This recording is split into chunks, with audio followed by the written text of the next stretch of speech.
Morning all of you. बेटा today we are going to start a topic percentage.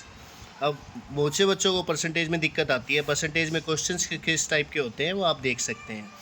जैसे first question है आपका, express the following percentage as fraction. आप अगर percentage को fraction में कन्वर्ट करते हैं तो आप क्या करते हैं सबसे पहले? तो आप सबसे पहले इसको लिखेंगे। परसेंटेज का मतलब होता है नीचे हम आप क्या लिख सकते हैं, 100 लिख सकते हैं। ठीक है, आपको इसमें किस में कन्वर्ट करना है, इसको फ्रैक्शन में करना है। इसका मतलब ये है कि इसको काट के छोटे से छोटा लिखना है सिंपलेस्ट फॉर्म में। अब इसको सिंपलेस्ट फॉर्म में कट करके लिख सकते हो। देखो कोई भी नंबर 100 तक का कोई नंबर है तो 2 से, 3 से, 5 से, 7 से डिवाइड हो सकता है। अब 2 की कंडीशन का कुछ बच्चों को पता नहीं होता। जैसे कोई नंबर 2 से कब डिवाइड होता है, जब उस नंबर के लास्ट में 2, 4, 6, 8 जीरो आए वंस प्लेस के ऊपर। और अगर कोई नंबर 3 से डिवाइड होता है तो कैसे डिवाइड करके पता करें? 2 + 1 3 + 3 6। तो डिजिट्स का सम करके देखते हैं। अगर नंबर 3 से डिवाइड हो जाता है तो नंबर भी डिवाइड हो जाएगा, अदरवाइज़ हम उसको डिवाइड नहीं कर सकते। जिसका सम 7 आ जाए, 8 आ जाए, मतलब जो 3 की टेबल में नहीं आता वो नंबर 3 से डिवाइड नहीं होता। अब कोई नंबर 5 से कब होता है? जब लास्ट डिजिट 0 या 5 होता है। तो इसमें देखो दोनों नंबर होते हैं 3 से, नहीं होते। दोनों नंबर 5 से होते हैं, वो भी नहीं होता। 7 से डिवाइड करने के लिए बेटर ऑप्शन है कि आप 7 से डिवाइड करके चलो। वैसे 7 का डिविजिबिलिटी रूल होता है, जैसे 213 है आपका, इसमें लास्ट डिजिट को डबल करो, रिमेनिंग में से माइनस कर दो, कितना बचा? 15। तो ये नंबर 7 से डिवाइड होता है? नहीं होता। तो ये 213 भी 7 से डिवाइड नहीं होगा। तो this is the fraction form. इससे आगे आप इसको डिवाइड नहीं कर सकते। अब जैसे नेक्स्ट पोर्शन है, इसको सोल्व करते हैं। 16 3 ज़ा 48, 48 और 2 क्या होता है? 50, 50/3, 50/3। अब उसको अब परसेंटेज साथ लगाए तो नीचे आप क्या लिख सकते हैं? 100। क्या नंबर कट होता है? यस।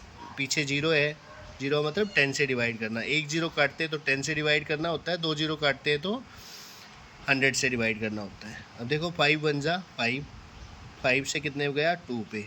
अब इसको कहता है कि ये फ्रैक्शन में दिखाओ, तो ऊपर 1 और 1 की मल्टीप्लाई 1 होती है, 3 2 जा क्या होता है? 6 होता है। तब इस क्वेश्चन को आराम से कर सकते हैं। सेकंड क्वेश्चन बेटा, express the following percentage following fractions as percentage. Fraction को परसेंटेज में कन्वर्ट करना है, तो इससे आगे आपका क्वेश्चन राइट हो जाता है। यहाँ जैसे 3/20 लिखते हैं तो इसी के साथ इसको मल्टीप्लाई करके किससे मल्टीप्लाई कर देंगे? 100 से। कुछ बच्चे इसको अलग से 3/20 और उसके सामने ये लिख देते हैं, वो गलत होता है बेटे। यहाँ अगर मैं 3/20 के सामने इसको इस तरीके से लिखूँगा तो गलत हो जाएगा। जैसे अगर मैं लिखता हूँ यहाँ पर 3/20 = 3/20 × 100, ये आपस में इक्वल नहीं हो सकते, इसलिए ये गलत होता है लिखना इस टाइप से, अगर आप इसको ऐसे लिखते हैं तो। ठीक है, तो अब देखो 0 से हम 0 को कट करते हैं। ओके, 2 1 ज़ा 2 से कितने में जाता है? 5 पे। 5 3 ज़ा क्या होता है? 15। ठीक है, परसेंटेज।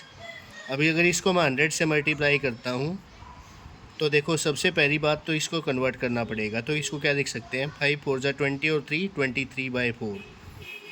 अब इसको 100 से मल्टीप्लाई करते हैं।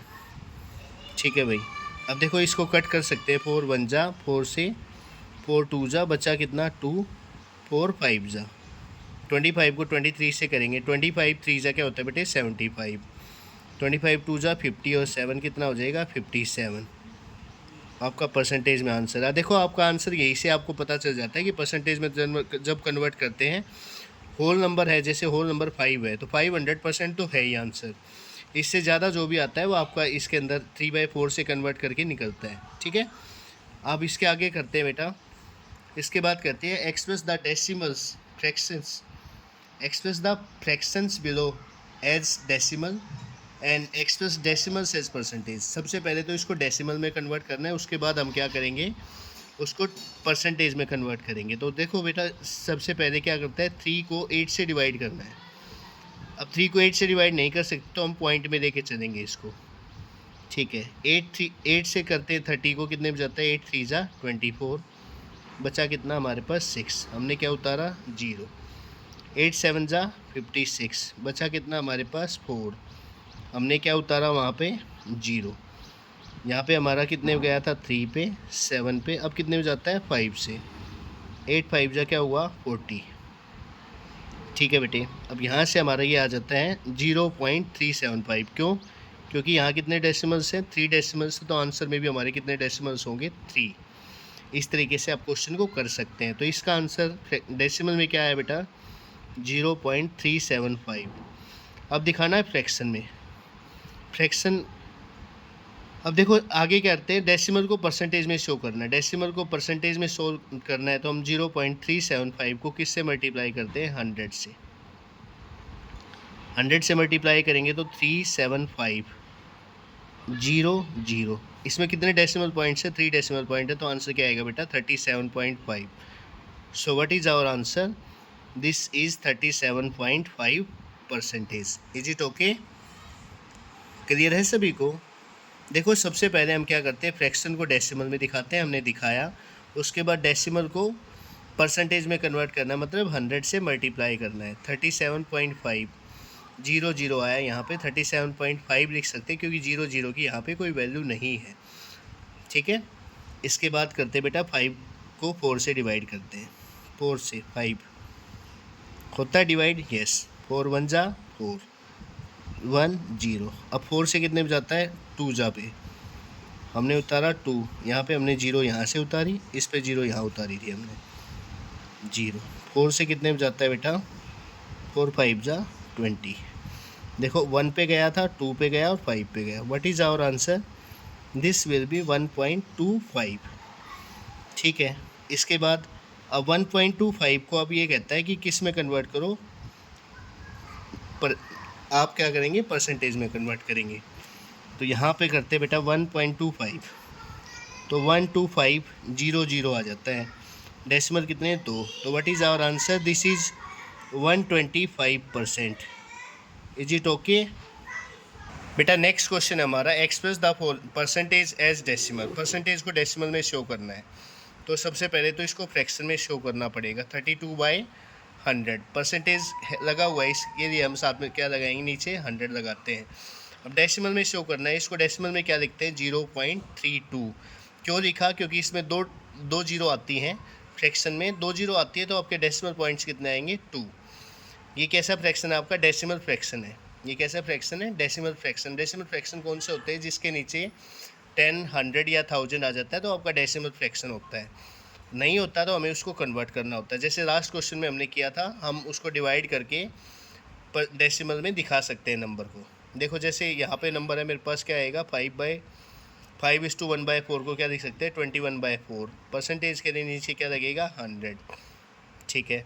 अब इसको हमें किस में दिखाना है, डेसिमल्स में दिखाना है। डेसिमल्स में दिखाना है तो सीधी बात है कि 21 बाय हमारे पास क्या आया, 400। अब 400 से अब इस 4 को किस से मल्टीप्लाई करूँ, क्योंकि हमारा आंसर या तो 10 आए या 20, या तो 10 आए या 100 आए या 1000 आता है। तो मैं इसको किस से मल्टीप्लाई करता हूँ, या तो आप पिछले क्वेश्चन की तरह करके देख सकते हो उसको, या फिर इसको 25 से ऊपर नीचे मल्टीप्लाई करो। 25 से मल्टीप्लाई करते तो हमारे पास 25 1 जा 25, 25 2 जा 50, 50 और 2 52। नीचे क्या आएगा बेटा, यहाँ पे देखो 25 4 जा 100 होता है, और 2 जीरो पीछे है इसके, तो आंसर क्या आएगा, 0 पॉइंट, डेसिमल पॉइंट्स कितने आएंगे, 4, तो 0.0525। You can write this number like it, okay. अब आगे देखिए बेटा, 15% of 840, find the value. Value find out करने जो क्वेश्चंस होते हैं उसमें सबसे पहले आप क्या करते हैं, जैसे 15% है, 15% का मतलब होता है 15 × 100, और आपको दिया हुआ है 840। आप 0 से 0 काट सकते हैं। अब देखो 5 से कितने में जाता है, 2 पे जाता है। 5 से कितने में जाता है, 3 पे जाता है। 2 से 84 को काटा जा सकता है या 3 को काटा जा सकता है। 2 से आप किसको काट सकते हैं, 84 को। क्यों, क्योंकि लास्ट डिजिट आपका क्या है, 4। 2 4 जा 8, 2 2 जा 4। तो अब देखो मल्टीप्लाई किसके करनी है, 42 को किससे मल्टीप्लाई करना है, 3 से। अब इसको अलग निकाल के अच्छे से डिवाइड कर सकते हैं ताकि आपको क्वेश्चंस में कोई दिक्कत ना आए। Is it okay. अब देखो मल्टीप्लाई करते हैं, 3 2 जा 6, 3 4 जा 12। तो what is the value of 15% of 840 कितनी होती है, 126। अब जैसे इसको कन्वर्ट करते हैं तो ये क्या आएगा, 7/2। परसेंटेज के लिए क्या लगाएंगे, 100। मल्टीप्लाई किससे करना है, 800 से। अब इसको ऐसे लिख सकते हैं, 00 से 00 कट करते हैं। 2 1 जा 2 से कितने में गया बेटे, हमारे पास 4 जा। 7 4 जा क्या होता है, 28। तो what is the value of 3:1/2% of 800 कितनी होती है बेटा हमारे पास 28। अगर मान लो 1% बोलते हैं तो 1% 800 का क्या होता है 8। 3% क्या हुआ 24। 24 से ज़्यादा वैल्यू आनी थी तो वैल्यू हमारे आ चुकी है कितनी 28%। ओके, नेक्स्ट क्वेश्चन हमारा 15% ऑफ ए नंबर इज 105। 15% आपका किसके बराबर है 105 के बराबर है। अब बेटा ऑफ नंबर हमने क्या मान लेते हैं x मान लेते हैं। तो 15/100 x किसके इक्वल होगा हमारे पास 105 के इक्वल होता है। x की वैल्यू क्या हो जाएगी 105 इंटू 100/15। 15 के टेबल में हमारा 105 आता है यस। तो 15 1 जा 15 से कितने पे जाता है 7 पे। अब इस नंबर को 3 से 5 से भी कट कर सकते, कोई दिक्कत नहीं है। अब देखो 7 को 100 से मल्टीप्लाई करते हैं तो व्हाट इज़ आवर आंसर 700। तो अब लास्ट में लिख सकते हैं सो द नंबर हमारे पास क्या होगा किसके इक्वल हो जाता है बेटा 700 के बराबर आ जाता है। ठीक है, इसके बाद नेक्स्ट क्वेश्चन है आपका what number when increase by 15%। Number मान लेते हैं x है। अगर मैं इसमें 15% जोड़ता हूँ 15% जोड़ता हूँ मैं x में तो हमारे पास क्या आता है 460 के बराबर आता है। इसका मतलब हमारे पास x में हम जोड़ते हैं कितना आएगा 15x बाय हमारे पास कितना आता है 100। अब देखो इसमें आगे क्या करते हैं x और 15% ऑफ x क्या होता है 15/100 हो गया। x ऑफ x का मतलब मल्टीप्लाई x किसके इक्वल आता है 460। तो यहाँ से अगर बेटे देखोगे तो ये अगर इसको जोड़ते हैं x + 15x/100 को तो क्या लिखेंगे 115x/100 किसके बराबर है 160 के बराबर है। x की वैल्यू क्या हो जाएगी 460 को हम किससे डिवाइड करते हैं 115/100 से। उधर जाके करेंगे तो वैसे तो उधर जाके ये मल्टीप्लाई उधर जाके डिवाइड होता है, डिवाइड का मतलब रेसिप्रोकल होता है, तो हम इसको ऐसे लिख सकते हैं। ठीक है, अब देखो इसको 0 कट करते हैं। 5 से किस पे कट होता है बेटा 5 से 20 पे, और 5 से 5 2 जा 5 3 जा 15। 23 एक हमारे पास प्राइम नंबर है। प्राइम नंबर से किसको काट सकते हैं इसकी टेबल में आ सकता है, अदरवाइज ये काटा नहीं जा सकता। तो 23 से हम देखते हैं कि कटता है नहीं, कैसे देखेंगे 2 से 4 कितने पे जाता है 2 पे जाता है। मल्टीप्लाई करके देखते हैं 2 से तो कट जाएगा। ये कितने पे जाता है 2 पे जाता है और साथ में 0। तो आंसर क्या आएगा 20 और 20 की मल्टीप्लाई क्या होती है 400। So what is our number 400। इस टाइप के क्वेश्चन में ऐसे करना होता है। ये ज़रूरी नहीं यहाँ पे इंक्रीज़ हो, यहाँ पे ये डिक्रीज़ होता तो 15x/100 माइनस होता तो 85x/100 के बराबर होता। और जैसे हमने अभी सोल्व किया ट्रांसपोजिशन मेथड से वैसे ही हम इसको दोबारा से सोल्व कर सकते थे। Is it okay? आपका परसेंटेज के लिए इतना इनफ होता है। बाकी क्वेश्चंस देखो स्टेटमेंट्स वगैरह सब कुछ बनती रहती है, स्टेटमेंट्स के बेस पे हम किसी को जज नहीं कर सकते। मेनली आपको बेसिक क्वेश्चंस आने चाहिए। These are the basic questions of this exercise. Okay, thank you, have a nice day.